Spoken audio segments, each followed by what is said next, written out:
give us a very exciting match, a potential for a 3-map series, but it is time to kick things off here with Bind, the first map, and we'll see who's going to be walking away with that 1-0 lead. Boys, take it away. Thank you, Baka. The first thing to keep note of here is the fact that Sentinels are one of the only squads to still hold on to the Brimstone in any composition on any map. And you're going to see Zombs pulling that one out with also Sick, of course, not just going to be on the Raze, but you got the double duelist set up with sinatraa going to be playing on the Phoenix. A definitely interesting and unique look for Sentinels and as well just for, Bind and Hole here, Avril. It's a really old school look as well. Consider that ShahZam is also on the Sova here. ShahZam has been mostly playing the Jet lately. You also have sinatraa, who is typically the Sova player on the team, now on a Phoenix. So this is Sentinels bringing out something a little bit older school in terms of meta-wise, especially exemplified by the fact that Brimstone's in the mix. We talked about Sick playing the Sage as well on Split. That will come up a little bit later on if we do get to map 3, which is going to be Split. So Sentinels are the kind of team right now that do want to still be playing some of these picks that are not really prevalent in current meta. Interesting look here as well for T1 on their offense, not really stacking anywhere. And this actually is going to be first point of contact out towards Long B as Sentinels were trying to see what exactly was happening. So with that, T1 do find first blood, opens up an opportunity for them to execute over towards B. They also get a read on sinatraa, who's playing over towards the defensive side at spawn. Boombot will make sure that this defensive re-hit is delayed at least a touch, and while dapr was trying to play for a flank over to the teleporter, it's going to be DaZeD who finds the second kill, and T1 with the spike down are looking at a 5v3.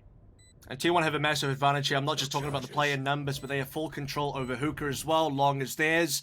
dapr, that 1v1 versus DaZeD, super important. If dapr wins that, Sentinels have a very good chance of the retake, especially in a 4v4. Here we go, that with Sentinels with the 3 available, trying to double up from the elbow position. Low HP for sinatraa. Will go down, and this should be a cleanup from here on out. Just one player available. Sick. He's got a lot of HP, but running out of time. We'll find 1 kill and a second, so gonna make this a little bit more punishing, but the chances of him actually getting to defuse are none. And with that, AZK will also find the final kill, but it will not be flawless for T1. Not the best case scenario, but obviously not the worst either, as they will get away with the pistol, and with that, they will have enough money to purchase into whatever they so choose when it comes to SMG upgrades specifically. We'll also get AZK also onto a Bulldog here early. Well, within acceptable margins, I mean, you don't really expect any team to necessarily have to go flawless there. So T1 walk away with 3. Credit Sick for getting the couple of kills that he did manage to get. The only 2 kills that Sentinels have had so far on that pistol. Now walking into the anti-eco. T1 already had a fairly decisive in terms of their decision-making skills on that previous pistol. They got 1 kill over towards Long, then instantly went for the hit over towards B. So it's good to see that T1 are making nice, snappy decisions when the time calls for it. And one of the things that we've seen out of teams that will, at least up until now, have continued to try to play the Brimstone is that they try to get these ultimate orbs as much as humanly possible. Get that orbital strike online as soon as you possibly can. And you're going to see DaZeD continue to try to challenge this to make sure it does not go over freely. The Boombot will come through, will be deleted. And this little vying for positioning over here will continue just to result in not too much. DaZeD will also scout things out with an Aldrun, but you'll only see 1 player. These shock darts should find a lot of value, and they will be able to find first blood as Zombs falls. Also information onto the other DaZeD for 2 opening kills, and T1 extremely pleased with this, as this entire opening setup was just about looking for information, looking for picks, and they come away with both of those. DaZeD is now 6 out of 7 for his ultimate charge as well, so T1, after a great start, 40 seconds remaining. I mean, this is where T1 will need to start deciding where they want to go. They have 2 kills already. This round should be theirs. It's about where they want to make the hit happen, how they can minimize losses. They do only have the 1 pistol on DaZeD, but everyone else has an upgrade in terms of either an SMG or a Bulldog, and it does seem like the stack over towards B for a B split will be the answer. ShahZam has to find 2 kills here. You've got no smokes to retake a site defensively if you're Sentinels. You have to trust the player that's in B right now to come away with a kill or 2. And as a lot of spam is going through this dark cover, ShahZam isn't feeling the favor to start moving forward. And while he tries to hold his life, sinatraa was trying to peek through the backside of the defensive spawn, and he will be taken down. So now it's just down to dapr and ShahZam B5. And well, as ShahZam finds absolutely nothing, dapr will sit here and say, okay, I don't even know if I could even realistically go for this. Yeah, the answer's going to be no. He's going to have to try something just because, I mean, you're not going to be saving a pistol here, and you might as well try and take a kill when you can. dapr with just a shorty. Not going to do too much, and there's the force you were asking for a little bit earlier. DaZeD, by the way, getting the 3rd kill is going to enable that Hunter's Fury for the very pivotal round 3 now, where Sentinels will be able to buy up. And I am having some slight concerns over the composition. You'll notice that for this defense, they're not going to have a great time at just stopping early pressure through. Typically, you want to have the Omen paranoia. That's really good for stopping a team just blowing through the doors onto site. That being said, though, T1 are not the fastest team either, so they're not the type of team that are going to be rushing onto a site. Right. It'll probably give Sentinels a bit more response time. Maybe then you can pull out the Molotov coming through from zombs on the Brimstone. You say they're not the fastest team. I think a lot of people would argue that they're one of the slowest teams on their offenses. Very diligent. Nice. It's just a playstyle thing, you know? I mean, it's just down to tempo and pace. And if you're Sentinels, do you try to force yourself to take away more of the map? And we've already seen a lot of battle happening over towards the A showers. That hasn't turned up in their favor. You also saw them try to play through B long. That also wasn't favorable for them in the opening round. So you can definitely tell that Sentinels want to play at a little bit of a faster speed than T1 are allowing them to. And with that, it's allowed an advantage for T1 early. So this third round is going to be, I think, pretty revealing to what both teams want to do as far as speed and pacing are concerned. And some T1 don't get an opening anywhere, so you don't have Sentinels going for early aggression over towards showers, no early control. The trade-off there is that Sentinels have very limited information, so there's a smoke over towards showers. They currently don't have too much info over towards B. I believe they already expended the Aldra and didn't see anyone over towards B long, but then again, T1 don't necessarily commit to a site until we're getting quite low on the timer here. This looks like another one of those situations where T1's not going to be planting until maybe under 20 seconds. Well, the Molotov doesn't quite catch the angle that I think Zombs wanted to, and now the Hunter's Fury is going to come through, plus this paint shells out of Skadoodle, and DaZeD finds two. He's able to lock down one inside of Lamps. I think he got a tag on the player that was over towards the link on the rotation, and again, Sentinels caught without being able to put any kind of defensive resistance in play whatsoever, and T1 are looking at another flawless round. And honestly, Zombs missing that Molotov is actually a pretty big deal because that allows T1 to get onto site a little bit quicker, get that plant into action. Spyder will pick up a gun upgrade here as well. You see DaZeD coming through with the Hunter's Fury. That's that third round timing on the ultimate I'm talking about. Very important in terms of macro to try and find any advantage on that third round as a team that has won two, that is on the rather bonus round. You've got the less superior weapons there. You've only got the SMGs. You need to find advantages somewhere, and the Hunter's Fury is going to give you just that, a 5v2. The rest of Sentinels don't want to go for this one. dapr again, one of the last two members alive. They will be able to at least save over 2 guns, and note that we are on patch 1.10, so the full loss bonus is still into effect even after saving. It's been a perfect start for T1. Avril, we had a chance to cast over T1 playing Luminosity on this map last week during the Open Qualifiers, and T1 were really struggling to get things going offensively specifically. That has not been the case so far. I mean, yeah, you win the pistol, so the second is close to follow, but that was an absolutely flawless take off the third. Again, you have to give massive credit to DaZeD for finding 2 kills off the Hunter's Fury to try to open up the site. But still, the fact of the matter is this is looking like a renewed and awakened T1 squad here early as Sentinels, they're having a hard time even finding kills, let alone chances at rounds. Yep, and now they have to rely on the 2 hero rifles they have in play. Still a bit too far away from ultimates at this rate. ShahZam 5 out of 7, Sick 5 out of 7 as well. That being said, though, T1 pretty fresh out of ultimates themselves. AZK's 3 away from the Rolling Thunder. And once more, the very typical T1 kind of calm style here as they look for any sort of early picks or early pressure. Sentinels, again, are just not going to be playing for any early pressure. They're not going down B long early. They're not playing for showers early. That's where T1 like to find their kills, just allowing space to be taken away. That will also, though, allow T1 to be able to just walk up slowly and get a lot of control for themselves. Again, these executes, they like to come right around the 40-second mark. And as the spy cam will find some information that Sinatra's playing over towards B. You also have the Aldrone currently for T1 scouting things out over towards A Lamps. Not going to find a terrible amount of information in T1. They are committing to spike yet. They're starting to wrap back over to A. They're going to trust that Brax can provide enough distraction to say, hey, we're going to go B. And this is the correct prediction for T1 as far as the execute is concerned. There are only 2 members on the A site defensively for Sentinels, and they're both stacked over towards Lamps. AZK looking to open things up, maybe with the fault line. 20 seconds left. Here comes the execute, and Sentinels will not be here immediately. Paint shells to come through in combination with the paranoia. Brax for first blood. That's actually over towards the B site. But you got to get this spike on. There's only 10 seconds left. And as long as Sick can stay alive, maybe a little bit longer, maybe there's an opportunity to delay it. But no, Spyder will successfully plan, and T1 are in a 4v2. Never change, T1, never change. As we wait until the 30-second mark and the rest of T1 say, you know what, let's all go towards A. Ends up being like a plant with 5 seconds remaining. The butt that I was going to throw in there, Shift, was to say that, okay, they're about to get on site. Sure, there's only 2 Sentinel members alive over there, but when are they going to plant here? They're going to run out of time. If there's any any sort of pressure that denies the plant, T1 just lose right then and there. They will enable the 4v1 now. Spyder does remain alive, does get the spike down. dappr's going to go down a Spyder as well, and T1 collected 4 and 0. But I got to tell you, man, any sort of well-placed utility stops the plant, and T1 are just kicking themselves again. And that would be the most classic T1 moment to ever happen in this game, and it happens all the time.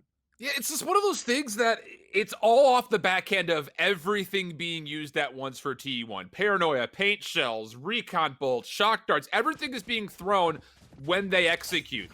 The thing that was not expected that time around for Sentinels was the fact that Brax was going to be able to delay for long enough at B, but beyond that, he actually finds 2 eliminations over the top of the site from B long. And if you're Sentinels, you cannot allow that to happen. Here we go. This is an aggressive play through shower to the teleporter, but DaZeD is actually very well aware of this. He gets tagged down to 52 HP, but he will survive. And with this teleporter coming through, T1, they might just execute very quickly here, knowing they've got a numbers advantage over at B. I think half of that was also sinatraa maybe being called out over towards teleporters, can't quite get away. And this is part of the other issue for Sentinels, but they're about to let another plant come through. Potentially there is finally going to be a trade.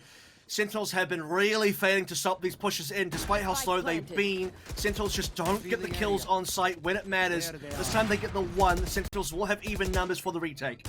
ShahZam with an operator is going to be pretty hard-pressed to find a way into this spike site.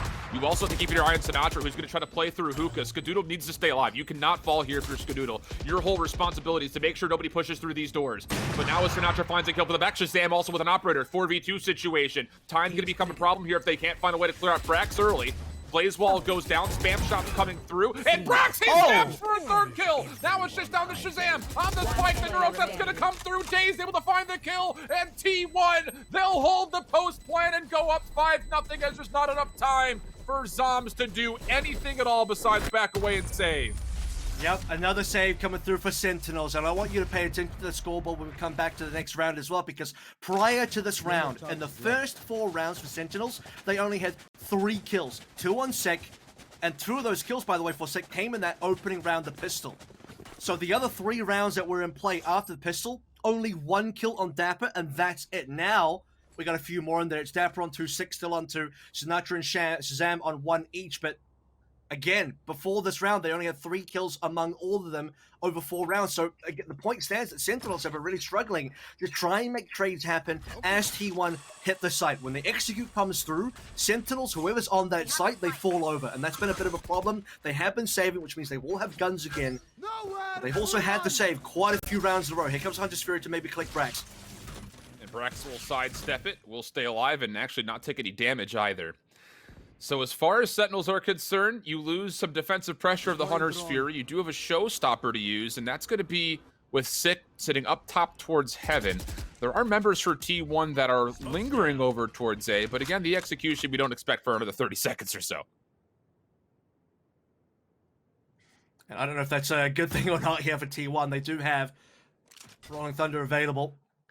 And Spyder is technically one of the members that likes to be on the other side of the map, and he will have a teleport available in terms of the ult. But speaking of other side of the map, you see that sinatraa and dapr are now going to be pushing up. This is actually great from Sentinels because for many rounds in a row now, they've not done anything aggressive in terms of information gathering or otherwise. So we'll take the opportunity to go for it now. And as the 30-second mark arrives, here we go for the hit. And Spyder's actually going to try to push up to see if anyone's in Heaven. He'll get the information on Sik up top, who is still not committed for the showstopper yet. 30 seconds to play. Spike making its way on for Spyder. Showstopper now coming through. But is there an opportunity for Sik to even get here? He actually misses the blast pack where it's destroyed in front of him. One of the 2. Oh my goodness, Sik, what in the world was that? He throws the showstopper at the wall in front of him, and now all of a sudden Sentinels in a 3v5, they're a little bit trapped up on top of the site. They have to make a play, and there's no plays available. All of their utility to try to get back on the site were denied because Sik just completely whips up top at Heaven. This will be a 6th round for T1. The Sentinels know it's a double. It's not a double elimination tournament. It's single elimination. They realize that, yeah, because the way they're playing right now, I can't believe what I'm seeing. It's not just that T1 have shown improvement over the course of the tournament. We saw that versus Gen G when they actually qualified for the top 8. And we also mentioned that, hey, yeah, Sentinels have, quote-unquote struggled versus some of the teams that they played, but they've at least won. There have been close games. This has been, so far, a 6-round blowout, and Sentinels are doing really weird stuff. Their composition's weird. The plays aware, like you see sinatraa, dapr walk down, and they don't commit to the full flank. At least one of them should commit, I think. sinatra's going to go for something aggressive now again, because, I mean, they're on a half buy anyway, but yeah, I can't believe what Sick did there. He put the blast pack down, his own blast pack, knocks him away, and then he throws the rocket launcher into the wall. I've never seen that. I've never seen it at this level being done. I just wonder how much of this, you know, again, we talked about Sentinels. This was one of their best maps during the Ignition Series era, but a lot of it was on the backhand that Sick was one of the better, if not the best Sage in North American Valorant on this map specifically. They found so much continual value out of Sick on the Sage. Now you don't have that anymore. The one time that they've played the map so far was versus Envy, and they barely got past Envy 17-15 in the overtime. So, I don't know. It just feels a bit strange. Curveball on the ground. This is a nice hit for sinatraa. He will find one kill on the Skadoodle. Now the run it back's going to come through. He won't be able to get through the cyber cage with it, but at least you've got numbers, and T1 will likely have to commit to a Rolling Thunder if they want to try to open things up towards A, as Sentinels are 4-man stacked aggressively over towards the A site. This recon's going to reveal a lot here as well. Zombs, this is going to be really unfortunate. Will be caught potentially by the aftershock. The flash comes through as well. AZK gets to clean up there. That's another member down. Spike will finally be picked up. It's 20 seconds though. This is T1 at T1's worst. Unfortunately, they got to get in there very quickly. Do they take the teleporter here? You've got, yeah, they do. I was about to say, you've got the Cypher over towards B. You might be able to get there just in the nick of time, but ShahZam is trying to watch from the back. 7 seconds. They will get this spike planted just in the nick of time, but the hookah trail will come through behind this. So 2v2 we go. Sentinels in a little bit of a more advantageous spot health-wise, as Spyder's down to a single bullet. And this is going to be a double hit, pretty well telegraphed from Hookah. The Blaze Wall's in a great spot to split things up, but Brax still finds a kill on the sinatraa. So now it's just down to Sick, and Brax will be good for that one as well. The last second rotation, again, credit Brax for opening up space and saying, hey boys, B is clear, because if they were to have to gut check call, execute with 20 seconds up to A, that spike doesn't get planted. This match is going to be shaving years off my lifespan, I think. To be fair, look, you're not wrong that B was clear and they could go for a TP play technically, but look at the time. They had the difference between winning and losing a round ends up being about a second and a half. If you're T1, even though technically B was clear, and you only have a 1.5 second window to make sure the plant comes down, acknowledge that if anything goes wrong, if one piece of util hits that slows down the plant, you just lose. That's it, you're done. So T1, again, too fine of a margin here. They need to be giving themselves at least a little bit more time. Make that 1.5 seconds at least 2 seconds for me, please. Saying a razor-thin margin might be generous at this point, but hey, if it keeps working, I can't sit here and criticize it.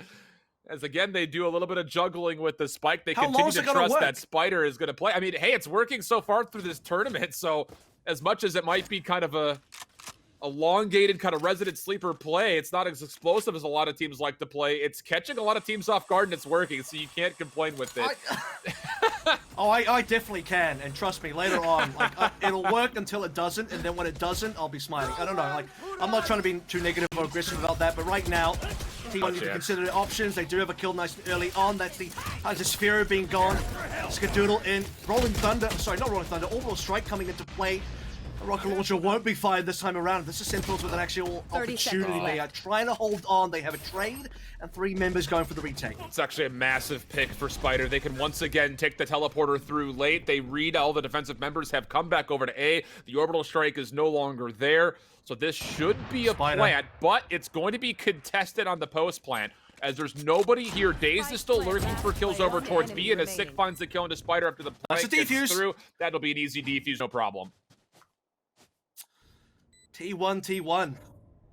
That's going to be the round gone. I don't hate the fact that Spyder went for it, but at the same time as well, Sentinels did read that one correctly. They went and rotated over towards A. T1 left a couple more members over towards B to try and stop the rotators. They only got one of those kills, I believe. DaZeD too far away. DaZeD needed to get to A ASAP, but again, time just running out there. Free defuse. No one else on the post plant for A, and Sentinels will finally pick up round number 1, so Sentinels get to breathe a minor sigh of relief here as they finally do get that round. This was going very poor for them otherwise. 7-0 up until this point. They are also, by the way, starting to get quite a few more kills. They spent most of this game, 6 rounds in a row, by the way, where they only had 6 kills total among their entire team. Well, now a bit of a broken buy situation for Sentinels. They can afford an operator, but everybody else behind this will essentially force up to try to bring some extra consideration. Sick will also play very aggressively this time. And I'm not going to sit here and say that they're right here. This is one of the things that you're, again, seeing that Sentinels, they want to play a little bit more aggressively. Defensively, they want to take away the map. They haven't had the chance as of yet. ShahZam, unfortunately, caught moving, may have had an opportunity for the first kill. Second shot comes through, but blinded. Not going to be able to connect it. And again, T1 are still throwing out these flashpoints just to see if they can isolate maybe a pick onto ShahZam, but it's not going to come through at all. Sick will be now escorted out to safety via the L drone. Spotted that T1 had roughly backed out. Brax, the lurker over towards B is down, and now they can start rotating over towards A. 40 seconds remaining. T1 have been spotted out via the Neural Theft, and now this is where things get interesting because they have to make a call. Do they stay or do they go?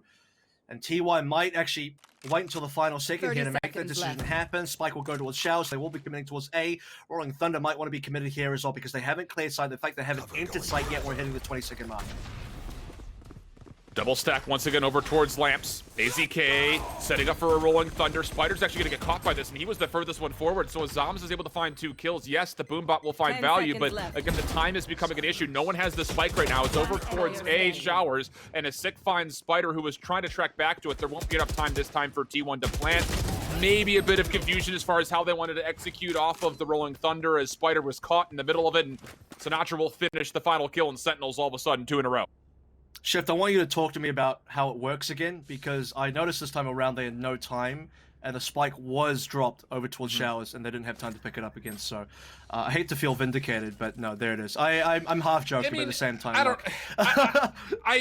It's one of those things that, again, you're playing like literally on the edge with the timing of everything going through. If, like you keep mentioning, it is one of those things that if something comes through and stalls you for an extra second or two, yeah, sure, absolutely, that might stop you, but. The fact of the matter is T1 has made this a diligent strategy for their offenses over the last week and a half now, and it's been working out for them. So I think we have to sit here and definitely give them credit for finding a way to still execute correctly. But there are a couple of moments that very well could turn against that. So we'll see if Sentinels can adjust and find a way to maybe punish this set strategy from T1 as far as how late they want to execute. Absolutely. I think that's the greater conversation to be having is what are Sentinels doing about it? Because, you know, can say as much as I want about T1 at this stage of the game, but it does come down to Sentinels, comes down to ShahZam as well, sees the shoulder, sees the body, sees Spyder dead on the ground there. As the opening kill does come through, 2 ultimates available for Sentinels as well. And now T1, the long game comes through. Notice, by the way, that Sick is scouted all the way through Showers, going towards Market. Now has a great timing, potentially onto T1 as they wrap back over towards Short. Sick might be up for a multi-frag. There's number 1, there's number 2. Spike's on the floor, and it's a 5v2 as well. And he knows he's isolated 2 players this direction. As zombs takes down DaZeD, it'll just be up to Skadoodle, and I don't really know if there's a play available for him here, considering the spike is out in a little bit too much of a vulnerable position for his liking. He'll give a go at it. And if he can find the kill into Sinatraa, maybe there's a chance, but not going to happen as Sinatraa finds the pick, and Sentinels will find themselves now 3 rounds in a row. It is late in the half, but if you can find a way to bring this back and end this 5-7, you're going to be feeling pretty okay, I think, if you're Sentinels. And I think they're on the path to 5-7 as well, which is the crazy thing. And you typically don't say that for a team that's 0-7 down. You know, after 7 rounds, there's only 5 left. How much faith do you have for a team to get 5 in a row? It would be a bit of an ask, but if there's one team that might be able to do something like that, it does come to Sentinels. And now Sentinels have plenty of money to work with 3 rounds in a row. Operator still in the hands of ShahZam. They're the main operator player. 4 ultimates is a big deal also. So there's a lot here that can really delay, and for a team like T1 that are already slow, the delay tool is going to be really nasty to deal with. And finally, Zombs is going to get scot-free away from Showers, despite the recon bolt coming in. Zombs does have his second orbital strike to potentially, once again, maybe hold off a push. He used it aggressively as the execute to B was happening a couple of rounds previous, and it did at least provide enough distraction to make sure that Skadoodle couldn't find tons of value with his showstopper, but we'll take the look to see if that will be the case as we take a look at our minimap pulled up. It's going to be another rotation for T1 as they realize that there are just too many numbers over towards A. Let's go see what's happening over to B before we make our commitment. And ShahZam's going to be the most important player here. Might still have a little bit of util left. I'm not too sure the Aldrin's been expended, but at this point in time, Sentinels know something is up. They've now rotated Sinatraa over towards B as well. dapr might be there to follow. You've DaZeD on the side of T1 over towards A to maybe just buy a little bit more time for the rotation again. Less than 40 seconds. That's where T1 need to strike. A lot of ultimates still in play, and Spyder gonna go for the TP. He's just checking to see if there's any information on top of the seconds site left. itself. Sinatraa with the run it back is looking to be the first line of defense. Nothing through Hookah as of yet. As you see Skadoodle backing away. 22 seconds on the execute. Recon bolt also coming through. Now the Hunter's Fury is going to come out. This could it find value defensively for Sentinels. It's again holding things back as Skadoodle's able to find a train into Sinatraa. Now down to 12 seconds. dapr, is he good for 2? Not 10 quite. seconds Skadoodle left. now on the way back in. Oh, what a shot that is for ShahZam! He's also able to stop the plant, and as the orbital strike comes through, Sentinels will take 4 rounds in a row. And there it is. That's the ultimates being put into place as well. T1, one alive there, just brax. And it's not going to be enough. 10 seconds left Last to plant. The round planet for the goes half. down. AZK can't do it. And Sentinels, they arrive on time. They do the necessary scouting. They have the right call as well, the right read on the game to say T1 are not doing anything else at A. We saw a little bit of early pressure. Seems like they've fallen off here. Let's put a couple members over towards B, and the defense is solid. So, looking towards the latter part of this first half now, they've certainly picked up a large number of kills compared to what we saw in the first 6 or so rounds. And now I think the 5 should be on the board here. Sentinels finishing 5 and 7 after that 0-7 start would be phenomenal. Only the showstopper available for Sentinels this time defensively, and as DaZeD just spams through the dark cover, he essentially runs and guns down zombs, and with that, now he's got the opportunity to pick up an ultimate orb, and the neural theft will be committed very early. T1, are you looking to maybe execute a bit sooner than you would think normally? Now it's going to be a Hunter's Fury with Skadoodle also moving on forward with the showstopper. Can't quite get on top of the truck by the A site, but is still trying to push to find an elimination, but no, Oh, it's God. dapr to find a kill, and as Sick is able to get better use this time out of the showstopper, the Boombot will also get into the mix. Sick for a third, give him the 4th. Sentinels, they take the round, 5-7 through the half. Oh, I'll tell you what, Sick and Switching Skadoodle, sides. they're trading places a little bit, and now literally trading places we swap sides, but oh, what was going on for Skadoodle there? I mean, we had a funny moment in the Luminosity game where he did kill himself using the paint shells. Take a look at the instant replay provided by GoPuff here as we get through the opening rounds and head towards the later rounds as well. Looking at Sentinels collecting the 5 in the latter part of the first half there. Skadoodle not managing to land the shot with the showstopper. Sick making great plays over to the side of the map as well. You saw that nice little rush through coming through the back of showers. Here's that important round as well where ShahZam just puts the foot on the door there to make sure, well, put his foot down in any case to make sure there was no Don't plant hold coming back. on through. And Sentinels are going to be able to rescue that first half as T1 now look towards the opportunity to continue the lead if they can take the pistol again. But if Sentinels can find a way to take this pistol, we might just have ourselves an even game. So as we take a look, it's going to be Brax, who is responsible playing very far forward over towards Hookah with the spy cam right across the way from him. Not going to see any information with it. And ShahZam, as he continues to push through mid-map, it looks like he might be the next one up to potentially lock things and oh, he's already used his Aldrons, but I didn't see it come out. So they maybe use the Aldron to clear through Hookah. They would find a lot of information, but no, Sentinels are just going to make their go call all the way through B-Long. Brax is going to stay safe, and oh my goodness, what a shot that is from DaZeD for the first blood. That'll keep the defense a bit more sturdy here for T1. Brax on the flank. He's going to get scouted out by the recon bolt, so now his position will be known. And with this, the spike will be planted behind. So now as the double commit comes through for T1 defensively through Hookah, they're trying to force their way in, but the Molotov will stop them for now. Still a 5v4, but Sentinels killing off time for the potential defuse. They're going to have an exit over towards B-Long. Numbers are still starting to surround for T1, but you're going to have to go sooner rather than later, and with 3 members for T1 still stacked in Hookah, it's going to have to be a go call off of what Skadoodle wants to do. Here comes the play. He's going to be able to find information on a player over towards Long, but the players over an elbow are actually doing a better job here for Sentinels. 3v3. Now time becoming a major consideration. DaZeD will toggle onto the spike just to see if there's anybody still around. And as they do find a couple of kills, it just will not be enough. Sentinels, they kill off enough time, and they will also hold strong in the post plant. They find themselves the pistol. Remaining. And that's a really good heads-up call, by the way, coming through from Sentinels, as Zombs does actually go down. That's a little bit sad. But for Sentinels, you'll notice that they don't have control over any of the Hookah. They just had B-Long in the octagon, and that's it. So they have to make a play. They have to make the decision to say, we're going to take some control somewhere. They send 2 members over towards Elbow, and that ends up allowing them to get a free kill over towards the defender's spawn. They get Zombs wrapping back in as well for 3 kills over on that particular round. And they take space where they need it, because otherwise they would have been locked out of B, and that would have been a very difficult post plant to play in. far as statistics are concerned, Sentinels offense was their better half versus Envy when they played through overtime. Just marginally, of course, but definitely still their stronger half. And even during the Ignition Series era, they averaged 53% win rate on their attacks. And if they can find a way to get this second round, that 50% would likely be just about enough. This comes down to if T1 can start to try to find a way to hold sturdy. And one of the question marks that I think a lot of people have had was, if their executes are so slow on offense, will they have that same patience when it comes to their retakes defensively? And when we saw them play against Luminosity, that was the case. And that was one of the downfalls to what they were able to put together defensively. Now Brax, you'll see a player coming out of Hookah, wants to try to find the fight over towards this player B long, but dapr gets the kill. Vault line coming through, we'll able to find one more elimination in trade, so 4v4 we go. But the execute's still on the way, and keep your eye. You've actually got Spyder, who's on the flank, but he gets dealt with. Beautiful pickup for Sentinels, and this will be a spike plan and likely a 7th round.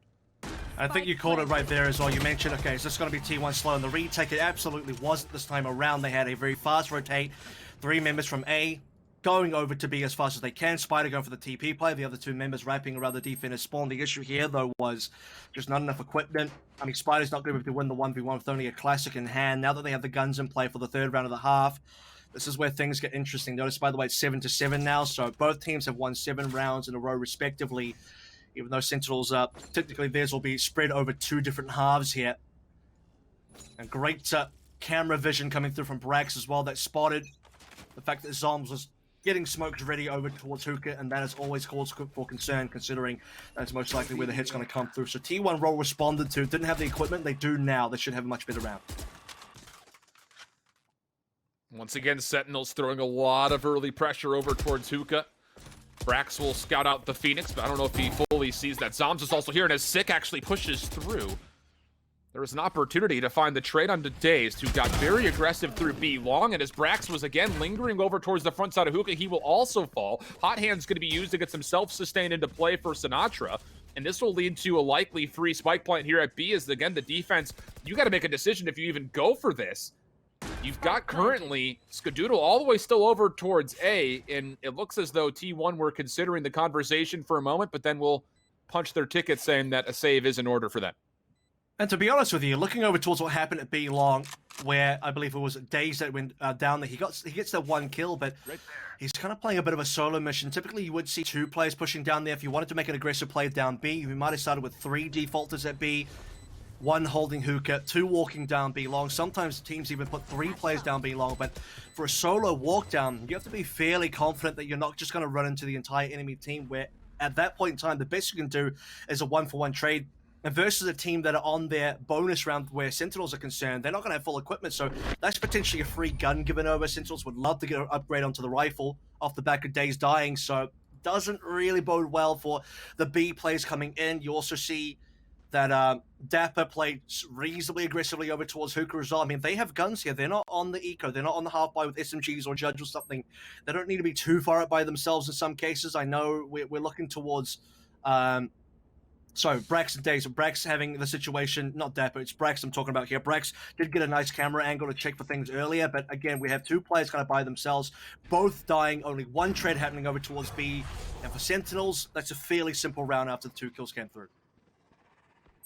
Great start here for Sentinels. Again, this is T1's map pick. The second map coming up would be Haven, which, to be fair, both teams have some pretty extensive history on, but more so, I would say, for Sentinels than T1, who have only played it once so far in these close qualifiers. Cover going out. Dark cover going to come through, just trying to stall out any push through this A mid, which looked to be the case for Sentinels, but this was all without the spike, so maybe taking a page out of T1's book here as they're trying to play for information and see if they can wiggle this defense around, of which they have been able to pull DaZeD over from B to A, at least for a small time. So 60 seconds left. This is going to be Sentinels trying to hit aggressively through Hookah, and the only player that's here is Brax, and he's going to be deleted instantly. That should be the go call. Brax in the way of the paint shells, had to go for the 1v1 play there. Does a bit of damage. Oh, no. Over towards the side of second. Oh my goodness, stays down as well. It's the same 2 members. B is going to be a free plant, and T1 know it. They're backing out. They understand that this one's going the way of Sentinels. And Sentinels will pick up 9 off the back of this one, and that is going to end up also being 9 rounds in a row for Sentinels since they came back on the latter part of that first half. let's look at the spree between the last part of the first half and this first half. I mean, 8 in a row for them. It's just one of those things, and, you know, I'm sure there will be plenty of opportunity after this tournament has concluded to break down how T1 has approached really their total play style. I mean, everyone at this point in time pretty much knows that offensively they love to play a little bit slower. They love to try to execute right around the 30-second mark. As soon as they find as much information as possible, they hold their utility, they use that to execute. But once you get to the world of possibility that your opponent, whether it's Sentinels in this case or Luminosity in cases before that we at least had a chance to cast, once they get ultimates and they are able to afford weapons as well as all their utility, that becomes a little bit more hard-pressed to find as much efficiency as it does in the earlier rounds. The one thing we noticed a lot when this T1 squad played against Luminosity was they did not have a good start to that matchup versus LG on Bind specifically. And when they play from behind, that's when this pacing and this play style really struggles to get going. And we might be seeing instances of that here as there's already 4 rounds down for the second half here for T1 on the defense, and they're going to have to go into another round in which they're not even going to have full armor behind this rifle play. Well, offensive pacing aside, what I can say for T1 on defense so far is, I mean, we've seen some vulnerability over towards B. That's definitely 2 rounds in a row right now where, and by the way, we are in a T1 tactical pause here. 2 rounds in a row where for the side of T1, you see DaZeD and Brax going down fairly early. And this time, DaZeD, he was actually chilling on site. He wasn't pushing up aggressively on his own. Brax is still fairly aggressive over towards Hookah. I don't think he'll be doing that again, or at least not without support. You typically, again, I think with the 2 players on B, you want to be working together a little bit more to make those kind of plays happen. Or if you want to have a solo thing, I don't know, maybe you want to have 3 players default to B. So far, T1 have been defaulting 3A, 2B for most of these rounds, and the B side has been the vulnerability. I think that's where Sentinels can continue to target if they scout it appropriately, or T1 are going to have to just make sure they tighten up the screws over to that side of the map as the game is unpaused and we're on our way to the next round. And with the Hunter's Fury available here for DaZeD, he has been incredible with it throughout the weekend. Looking for a way to hit that point home one more time here to get T1 their first defensive round on the board, potentially. Sentinels on the other side will be looking to see what exactly Sick can find with a showstopper. Good information there off the spy cam from dapr. I believe he actually sees the player up top. It's Spyder who's throwing shoulders, and good spam locations as well. Actually connects for most of Spyder's armor, and as DaZeD is actually able to find first blood over towards Hookah, you were thinking that maybe that was going to be a full commitment over towards mid, shrugging Spyder off the angle, but it's still another split hit for Sentinels, and now they have to work their way through a 4v5. A lot of pressure coming through from A shore. That's going to force or potentially at least just pull DaZeD over. He's thinking better about it. Is in between both sites now, so it could go either. Sentinels are going to lose one over towards Hookah, so, I mean, that's actually a really important member down. Consider the fact that Zombs is the only smoke character here for Sentinels, unless you count, I mean, dapr's cages. Not really the same thing here. Sick is still going to try and buy some attention over, but Sentinels, at this stage in the game, are looking like they want to go A, and they got to do this without smokes, without the molly, without the brimstone. And the thing is, I think this is the easier site to approach than B. Sick is going to try to throw some defensive consideration over towards the B sites by playing a solo showstopper over. While that starts to fade away, you're going to be getting Sentinels lurking up the mid, but Spyder throws a shoulder and comes away with 2 headshots. Brax as well dealing with Sick means that this play for Sentinels has seen its last light. And Sinatraa in a 1v5 might try to play for a spike plan as he's got plenty of cash to play with. And any kills are good kills here as T1 is still struggling for a bit of their economy, and that won't come through. Flawless round for T1. Big defensive hold for them. I'll tell you what, Spyder really saves T1 there because Sick over towards B, pulls at the showstopper, grabs a lot of attention, and actually pulls 2 T1 defenders off from A towards B. You start seeing a couple of guys run over. Spyder's the only one still left there. So AZK and Skadoodle start running towards B. Spyder swings around, like you said, shoulder peeks that one, finds 2 taps over towards A short. If he doesn't get those kills, or he dies in that trade, and, you know, either responds 1 or 0, then suddenly T1 are on for a bit of a retake where they no longer have full control over A. So thankfully, Spyder for T1 does get those kills, and that will shut Sentinels down. Sinatraa early run it back, wants to play through Hookah, actually goes right by the boom bot, and as he tries to work his way onto site, can't find any damage actually to the Skadoodle, who takes care of the initial portion of the Phoenix, and then also finds dapr, but still Sentinels pushing aggressively over towards B. Now it's going to be the defensive Hunter's Fury coming through for DaZeD, just hunting for any kind of information possible, but the good news is AZK and Spyder behind him are cleaning up the kills as all these Sentinels members continue to try to dodge away from the Hunter's Fury, and T1 again defensively will hold, and we're going to be tied up 9-9. A lot of early kills coming through. T1 just do not allow Sentinels to even really leave hookah or long. Phoenix running back from sinatraa, unsuccessful as well. He's, you know, in some cases, kind of self-flashing himself a little too much there as well. Just can't quite land those shots required. Jumps out of hookah, instantly gets sent back to his original form. And for the rest of Sentinels, just unable to get anything else done there either. And this is where now things are tied up once again, 9-9. Skadoodle with the operator. Skadoodle has typically in the past been a big carry for T1. A little bit quiet so far, at least definitely on the second half, which I mean, we did also see Skadoodle, by the way, kind of mess up the showstopper on round number 12. And now the operator, let's see if he can get anything done. Hunter's Fury is going to come through early for the offense this time, and as sinatraa actually works his way through hookah, they will isolate these kills over towards B long. Now dapr will hit the neural theft, and T1 will have to consider what exactly do you want to do, because this is a familiar rotation, but not one they want to feel as familiar. But, okay, random shots through the smoke, going to be able to take down one, so this turns to a 3v3. And if Brax can find a way to find a body, he might be able to throw this neural theft out to determine whether or not T1 realistically have a chance to get their way back into sight. Cage triggered. Very different round to the last one that we just saw, but also very similar one to past B takes that we've seen as well, with T1 just kind of failed to hold on again, don't really get enough trades. They will have the 2 kills to work with so far, but AZK, Spyder on site now. Spyder nearly gets another kill to dapr on 9 HP. Time is slowly starting to run up. They need to start getting the spike defused. It's a 2v1. Where is ShahZam? They got to cover him. They must take the defuse. ShahZam wins it. He's going to get both kills. The clutch comes in. Spike detonates. ShahZam goes down as well, but the round goes over to Sentinels. The Rolling Thunder was only used to try to get that pick over towards hookah, and it doesn't come through fully successful. Really good opportunity for T1 to get a look at a defuse, but Sentinels will still hold strong. And now 10-9 the tally, and that was a big round for Sentinels. They lose that one, and the money's not going to be looking all that great. They're still not in a fully healthy position, but at least they can still force into some more rifles to keep this one tight. Yes, this bat goes there. My eyes go back to Skadoodle as well. Again, looking for more on the operator. He did get that 1 kill and ends up being fairly useful. Here comes the orbital strike early, forces AZK away, and this is going to be a very fast hit actually, as DaZeD gets a couple of kills in response. Hookah control has been obtained, and Spike is dropped. That's going to put Sentinels really in a tough spot. It's really a tough decision for Sentinels. They were looking to just take away these areas over towards B-Long and hookah simultaneously, with the orbital strike used to shrug some players back, and they don't fully get exactly what they wanted, but at least they keep things 3-3, and they clear up hookah to get themselves the spike back. And even beyond that, a little bit of a cherry on top here as the shotgun will find a little bit of value, but wow. Okay. Not so much a cherry on top, and there's no ice cream sundae below it, as ShahZam will be forced to clutch things up, and he's able to essentially 1v3. The kills were in quick fashion, but he walks away with the final 3, and Sentinels walk away with round 11. 2 rounds in a row here, Shift, where Sentinels find themselves in a bit of a tough spot. And ShahZam is the one that gets them out of that one. Working his magic here for Sentinels in clutch situations. 3 kills on that previous round. Recovers the spike. Gets the kills required. Spyder, by the way, really trying his hardest to pull things back the way of T1 for a double kill. 1 HP. Doesn't survive. Unlikely to survive it.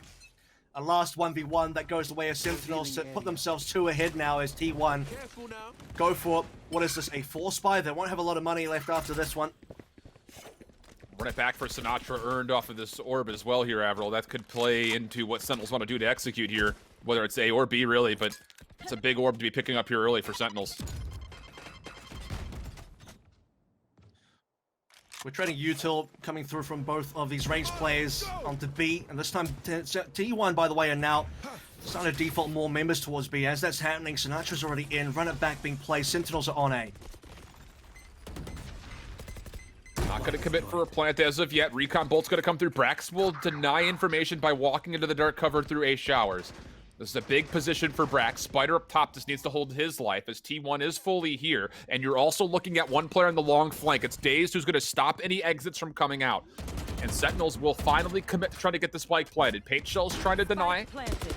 Will find a bit of damage, but no kills. And still, you're waiting for DaZeD. He might get here before the new year, but it'll be tight. as he's on the way over through the backside, and Sentinels are not exiting. They're going to play through lamps. This is all a post-plant setup in the face of T1. So it's going to be down to, can you find the kills on the re-entry? So far, so good, as Skadoodle and Brax will combine for 3, 6 down to 1 HP, and Zombs also not all that healthy will mean that T1 will get a clean retake. And a bold call, though, for Sentinels to not even bother exiting. They just stick themselves in lamps, they stick themselves around A mid, and they don't find a single kill because of it. T1 miraculously have all 5 alive here as well, as we dazed for dazed. Waiting a very long time for that one, as look at this situation where a daze doesn't end up having any impact over that round. It ends up being basically a 4v5 retake. Skadoodle runs out of patience there, starts making plays happen over towards the lamp side of things, where you said Sentinels, they're all holding up in there, and they're just being funneled out as T1 collects the necessary kills and get the defuse in there as well for a 10 and 11 scoreline, forcing Sentinels now to be the ones going for an eco. And that was, by the way, as I repeat myself, a force buy for T1, so losing that one would have hurt T1. A much better position to get this round back into order and a kill to start things out with. Showstopper coming through aggressively. Paint shells trying to be placed, but Six able to deny most of the damage, but dazed reads the play out of Hookah. Sick can't pull the trigger in time. Now the Hunter's Fury for ShahZam. He's going to find connection onto one. Can he confirm the kill? No, he cannot, but as dapr tries to take advantage of the positions that were being very quickly alleviated for T1, he still falls. So a 4v2, Zombs for 1, Brax, did anybody hear him through teleporter? Seems to be, so as ShahZam's gonna watch from the corner here. So he'll be trapped inside the teleporter for now, but again, the health pools are pretty abbreviated on both sides. The only one who's really fully healthy at this point in time is ShahZam, and he still only has light armor. I think at this stage, Brax doesn't feel that trapped. He can come out whenever he wants to as well. It's really ShahZam that's in a tough spot. Stinger in the hands. No gun upgrade available just yet. No, I lie, he finds a Vandal on the floor. It'll work out. Hopefully, 125 HP. The flash is too good, though. As AZK and the rest of T1 have spike control. Brax still posing a threat through Hookah at any point in time. And T1 will dismantle the eco round of Sentinels, but this is the important one here. 11-11, both teams will have guns again. A couple of ultimates coming online for the side of Sentinels. A couple of ultimates available already for T1, and T1 have the opportunity to really snowball their way to 12 and potentially 13, but one round going the way of Sentinels. Anything going the way of Sentinels here, and we could be seeing an overtime. We could also be seeing Sentinels kind of just steal away their own 13-11. There's a conversation that'll need to happen about, is the value out of the Brimstone been enough to convincingly decide that it's finding more value than the Omen traditionally does for a lot of our squads? We'll hold that Spoiler, for another time. it hasn't. Going to be a Hunter's Fury coming through for T1 defensively. This is actually over through mid, and as actually that's going to open up some space as the hit was coming through for Sentinels. Brax will find first blood, and with that he also holds his position over towards Showers with Spyder. So Sentinels are in a bit of a split hit right now. You've got 2 members that are on the site, kind of, but DaZeD, who's up top, can make sure that these players over towards Showers stay safe. Spyder's going to go ahead and put the Paranoia and the Dark cover through. Him and Brax will combine for a kill. Brax for number 3, nearly gets the 4th, but Sinatra's got nowhere to go, and the last player left alive will be Zombs for what would need to be a 1v3. And has to get the spike as well. That's the hardest thing. Through Showers, and there's just not great util. You are 1 away from Orbital Strike. Look, this could be different, and this will be the one time where I'm thinking, if you are Brimstone instead of Omen, if you did actually have the Orbital Strike in on a previous patch, by the way, he would have. It used to be 6, but now it's 7 required. We'll have to go the long way around. Look, there's an opportunity here where Zombs gets 1 kill, looks for an ult play, tries to recover Spike. He has to do it all in 20 seconds. He's taking a little bit too long here, so it does look like Sentinels will opt to save this rifle. Again, Sentinels only just recovered from an economy round. 10 seconds they don't want to be dropping too many guns here. They will still get full loss bonuses as we're on the previous patch, and Sentinels will play for number 12 here. They'll play for the OT, and for T1, they'll be on that point. Big advantage for T1 going into the next round. You've got the Showstopper obviously clearly available, but you also have the Neural Theft and the Rolling Thunder that will be ready to go. The only thing that is really not going to be there was obviously the Hunter's Fury that was used this previous round. So we'll take a look to see what the Force Buy is going to look like here for Sentinels. How healthy will they be? The answer is not as healthy as you really want to be here. You will have 3 rifles, but one of them will be without armor, the other with just light. And beyond that, it's a Bulldog and a Stinger to come into the mix, and the only ultimate you have is the Neural Theft. You really need to find a way to get Zombs this Orbital Strike if you want to have a chance at this round, in my mind. Yeah, definitely. So possibly all priority would be on the cards here, but Zombs is kind of in the wrong position for that. You kind of got to be following Sinatraa, who's going in very deep right now. Caught by the trap wire, and that's him down. Brax in position for the kill. And Spyder here to respond as well. That is a bad start for Sentinels. And by the way, that was one of their 3 rifles. They only walking with 3 guns, and 1 is down. And I love the call for Brax just to push through the hot hands to confirm the kill, although Sick has actually made his way onto site, finds the trade back pick. Spyder can't actually confirm the trade, so 4v4 we go. Rolling Thunder still available. You got to keep your eye on AZK, who's sitting backside site. The Molotov will clean up Spyder, so now a 4v2. Skadoodle's down. AZK is going to have to find a way to clutch this up with Dave. Rolling Thunder going to come through, but the neural effect in response will mean that really not a lot of ground was taken away. This is looking great for Sentinels all of a sudden. It's a spike being planted. And ShahZam will dodge all the util as well. Doesn't get hit by a shock ball, doesn't get hit by the aftershock.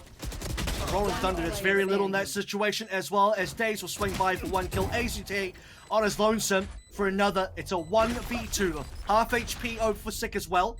Possibility of a kill. The fault line will hit, but that's all. 1 flash available. The cam is going to be good. Tagged as well. The swing could come through at any moment. And this could be it. I think Sentinels will take this one to OT. Indeed they do.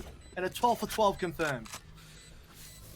Big round for Sentinels considering the circumstances. Overtime. You get first blooded onto Sinatraa early, and you feel like T1, there's no way you drop this round, but it just seemed like everyone from T1 defensively was so focused on what's going through showers, they forgot to watch over the middle of the map towards A, which is where Sick just walks on into sight and is able to find 1 pick and get a lot of damage confirmed onto another. And from there, it's just T1 was struggling to get themselves back onto site into a position where the Rolling Thunder was going to find any value whatsoever. So overtime we go.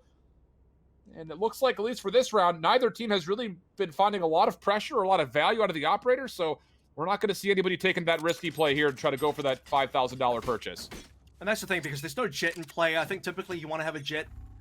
You're going to get a dash for free. You get a cloud smoke for free, I believe, as well. And for the most part, jet operator, even without utility, even without armor, feels somewhat safe because you can dash away for the side of Sentinels in T1 here, where your best shot is going to be ShahZam on a Sova. It's not really going to work out. You want to buy util for your Sova, or Skadoodle on a Raze, which again, it's not going to work out. You want to be buying the utility for Skadoodle on the Raze as well. So both teams opting for the full rifles. Everyone's going to have equal equipment here. And it's T1 back on the offense. So let's see what they do about the situation. Early Aldrone over towards short. Might spot 1 player, does spot zombs, and that's all the info they get.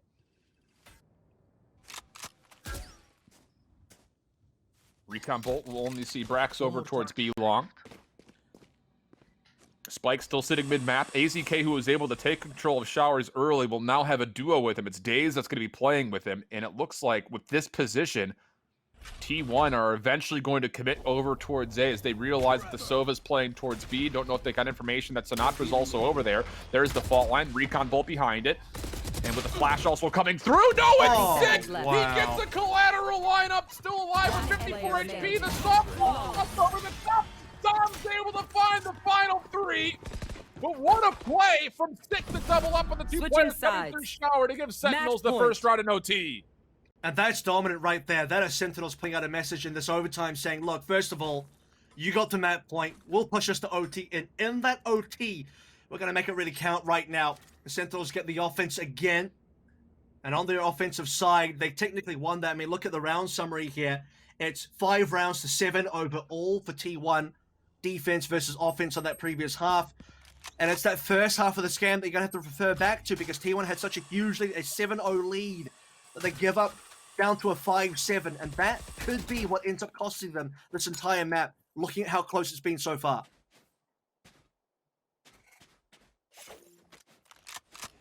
Three-man stack defensively to B. 2 members for T1 over towards A. Skadoodle will be pushed out of hookah. No boom bot for him to try to re-clear this. Does have a paint shell, so it might be a point of contact, as Zombs was looking a little frisky initially, but he'll back away. You also still have both dapr and Sinatraa once again playing through A showers. And both members defensively for T1 are going to give up this position to double stack over towards lamps, and Sentinels are going to hit this A site. T1 are still looking for info. They are at least going to have Daze swapping over towards the A side of things. They'll have 3 available here to come down to Brax. Brax is a nice opening kill. Spike on the floor there. Good assist by Spyder on the Paranoia as well. That's player advantage. 2 kills now for T1 as Sentinels down to 3. And DaZeD on top of the site is going to have a lot of contestants nearby, but Brax here for the help as he finds a second and third kill, but zombs for the immediate trade. The Sky Smoke will allow him to push through to clear out some space, but in a 1v technical 4 situation, he's got Skadoodle on his flank. He's got Spyder inside. There's the first kill. If he can find this isolated 1v1 versus Skadoodle, it'd be great. He knows that this player is here, and he's going to commit to just going straight on through the teleporter to hookah. There is time for this play. Sky Smoke will be placed to block off the defensive side at spawn, and he's going to have the ultimate after this plant comes through, but the Aftershock's going to deny it for a moment. Down to 6 seconds. Flashpoint also coming through. You have to stick for this. There's H-Cells behind it, though. He's going to get tagged up pretty heavily, down to 35 HP, and AZK will clean things up. Double OT we go. AZK saves the day for T1 there. If it wasn't for the Aftershock, if the plant comes through for zombs and he gets an orbital strike, I can see him winning that clutch. There is a real wood. He's still got smokes available. There's some util available there, sure. It's Brimstone. You don't have flashes. The playmaking capability isn't quite there, but with the ultimate and with just enough util left, maybe it's possible. But it is now 13-13, and T1 do respond in kind, so it's not just going to be the Sentinels' OT dominance here, despite them winning the defensive side, having an advantage over the offensive side as well. T1 say no, and T1 get another shot now at the attack. And if there's one thing that I think T1 have done well so far this map, it's playing off of Spyder's paranoia. There's always someone there to swing as soon as Spyder throws in the paranoia, Brax or somebody else swings in, and they will get a kill.